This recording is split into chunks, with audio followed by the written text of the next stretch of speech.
چوری ہوتی ہے، حتیٰ کہ کوئی مرڈر ہو جاتا ہے، اللہ نہ کرے خدا نہ خواستہ، تو اس کے لیے جو انویسٹیگیشن ہے وہ تجسس کی اجازت ہے، اس کو کہیں اس میں نہ ڈال دیا جائے کہ ایف آئی آر ہی نہ کروائی جائے، یا کسی برائی کا تجسس کے واقعے کو اسلحہ بیچ رہا ہے 2 نمبر طریقے سے، وہ خرابی اور حرام چیز بیچ رہا ہے، جوا کر رہا ہے، یہ تجسس اور چیز ہے، اس کی اجازت ہے وہ لا کے حوالے سے۔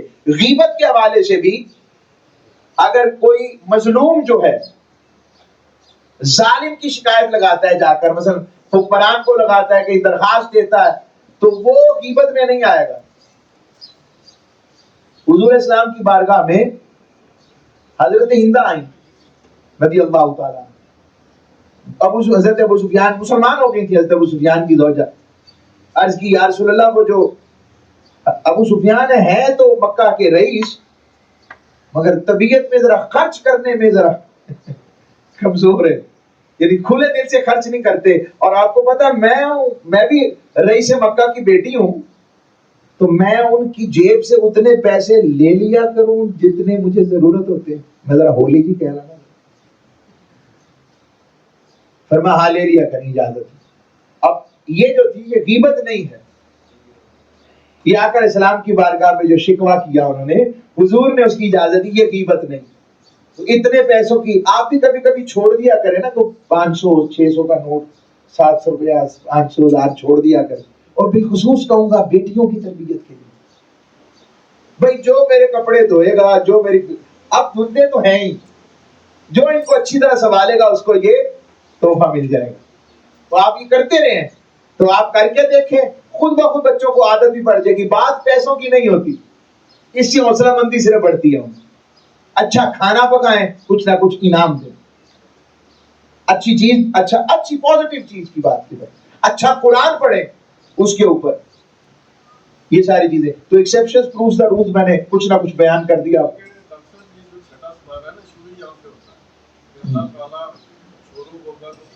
سوائے اس کے، ہاں سوائے اس کے جس پر ظلم والا بتا سکتا بیان، اور آقا نے فرمایا مظلوم کی آہ سیدھی عرش پر جاتی، ٹھیک ہے۔ تو یہ ہمارے جج صاحب نے ہمیں بڑا اچھا انہوں نے ایک تاثر دیا، کسی کا اور کا سوال ہو اس میں۔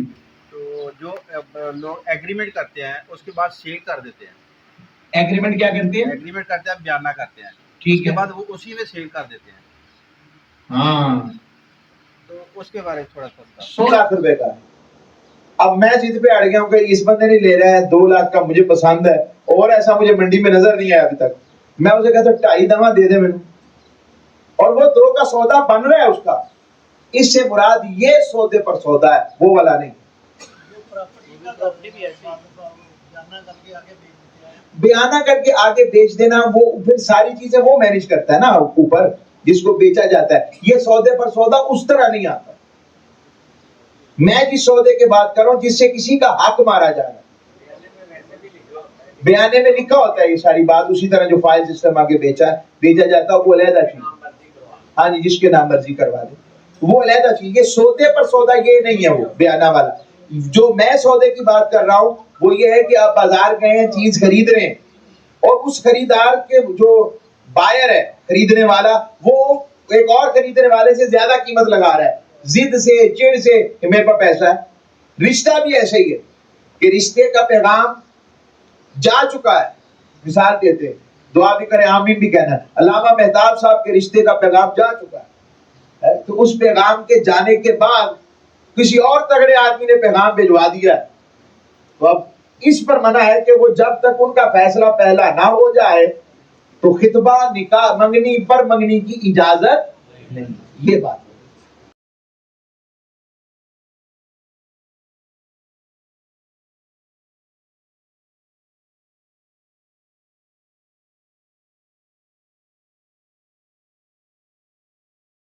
اللہ آپ سب کو حامی ناصر